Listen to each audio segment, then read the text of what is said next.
নমস্কার বন্ধুরা, কেমন আছো সবাই? আশা করছি আমার বিউটিফুল সোলরা সবাই খুব ভালো আছো। আগের ভিডিওতে আমি তোমাদেরকে বলেছিলাম কার্মিক রিলেশন সম্পর্কে। আজকে তোমাদেরকে আমি বলবো কার্মিক রিলেশন থেকে মুক্তি পাবা কী করে।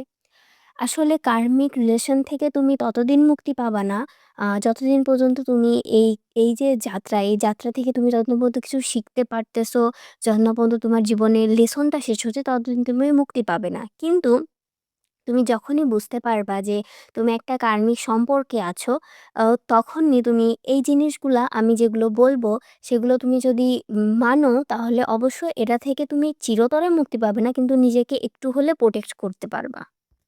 চলো তাহলে শুরু করি। ১ম এই তোমাকে যেটা করতে হবে সেটা সত্যটা মেনে নিতে হবে।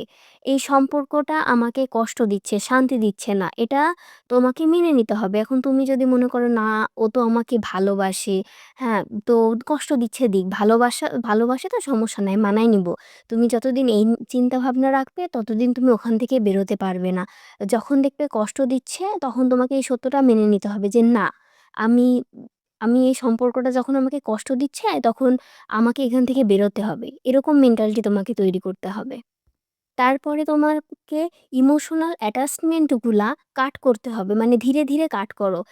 কথা কম বলো, যোগাযোগ কমায় দাও, রিঅ্যাক্ট কম করো। এক কথায় ডিট্যাচমেন্ট প্র্যাকটিস করো। আর দেখো, ভালোবাসা ভালো, কিন্তু আমার মনে হয় অতিরিক্ত কোনো কিছুই ভালো না।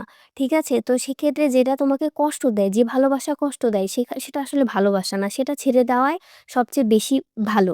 তো সেক্ষেত্রে তোমাকে আরেকটা জিনিস করতে হবে, বাউন্ডারিজ তৈরি করতে হবে। নিজেকে প্রশ্ন করো, আমি কি আর এই ব্যবহার মেনে নিব? যেখানে তোমার রেসপেক্ট নাই সেখানে তুমি যাওয়া বন্ধ করে দাও। তারপর তুমি হচ্ছে আরেকটা কাজ করবা, সেটা হচ্ছে সেলফ লাভ শুরু করো। নিজেকে ভালোবাসো। আর এই কার্মিক সম্পর্ক তোমাকে ভুলিয়ে দিবে যে তুমি কে? ঠিক আছে? যার কারণে তুমি নিজের যত্ন নিবে, নিজেকে সময় দাও, নিজের স্বপ্নের উপরে কাজ করো, নিজেকে ভালোবাসো। তাহলে এই কার্মিক সার্কেল তুমি ভাঙতে পারবে। তারপর তুমি হচ্ছে ফরগিভনেস মানে ক্ষমা।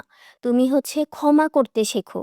ক্ষমা মানে ভুলে যাওয়া নয়, নিজের আত্মাকে হালকা করো। তুমি ক্ষমা করে দাও। তারপরে তুমি হচ্ছে নিজের লেসনটা বুঝে নিবে যে এখান থেকে আমি কি শিখলাম, কেন এমন মানুষ আমি আকর্ষণ করি, কেন এই প্যাটার্ন আমাকে আমার লাইফে বারবার আসে।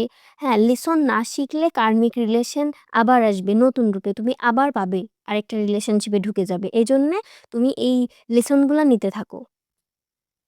তারপরে হচ্ছে এনার্জি ক্লিনজিং করো। প্রতিদিন তুমি তোমাকে নিজেকে বলো যে আমি কার্মিক বন্ড থেকে মুক্ত হয়েছি। মেডিটেশন করতে পারো, প্রার্থনা করতে পারো, গ্রাউন্ডিং প্র্যাকটিস করতে পারো। এগুলো করলে তোমার হচ্ছে এনার্জিটা ক্লিনজিং হবে। আর আরেকটা কাজ করবে যে একটা সম্পর্ক থেকে বেরোনোর পর তুমি মানে বিশেষ করে কার্মিক সম্পর্ক থেকে বাড়ানোর পর তাড়াহুড়ো করে আরেকটা সম্পর্কে কখনোই যাবা না। আগে নিজেকে হিল করবা, নিজে কি শিখলা সেটা মানে নিজের লেসনগুলাকে শেষ করার পরেই তুমি নতুন আরেকটা রিলেশনে যাবা। না হলে তোমার লাইফে আবার ওই কার্মিক মানুষই আসবে। আর কার্মিক সম্পর্ক যখন ভাঙবে তখন তুমি কষ্ট চুজ করো না। তখন তুমি নিজের ভ্যালু বুঝতে পারো। তুমি তোমার গ্রোথ বেছে নাও। আর শেষ করা মানে তুমি কাউকে হারাওনি। তুমি নিজের আত্মাকে উদ্ধার করেছো। আর যখনই তুমি এই কার্মিক রিলেশনটাকে শেষ করবে, নিজের সেলফ গ্রোথে কাজ করবে, তারপরে তুমি তোমার সোলমেটকে পাবা। আর কার্মিক সম্পর্ক থেকে তুমি মুক্তি পাওয়ার জন্য ছোট কিছু অ্যাফার্মেশন আছে যেটা তুমি নিতে পারো। প্রতিদিন বলতে পারো যে প্রতিদিন তুমি কিছু না হলেও ১ মিনিটের জন্যে বলবে যে আমি কার্মিক সম্পর্ক থেকে মুক্ত। আমি শান্তি এবং সত্যিকারের ভালোবাসা বেছে নিচ্ছি। এটা তুমি প্রতিদিন ১ মিনিট করে বললে আশা করছি তোমার অনেকটাই হিল হবে। তাহলে আজ এই পর্যন্তই। প্রতিদিন অ্যাফার্মেশন নাও। ভালো থাকো, সুস্থ থাকো সবাই। ভিডিওটি ভালো লাগলে লাইক করো, কমেন্ট করো, সাবস্ক্রাইব করো। ভিডিওটি দেখার জন্য ধন্যবাদ সবাইকে।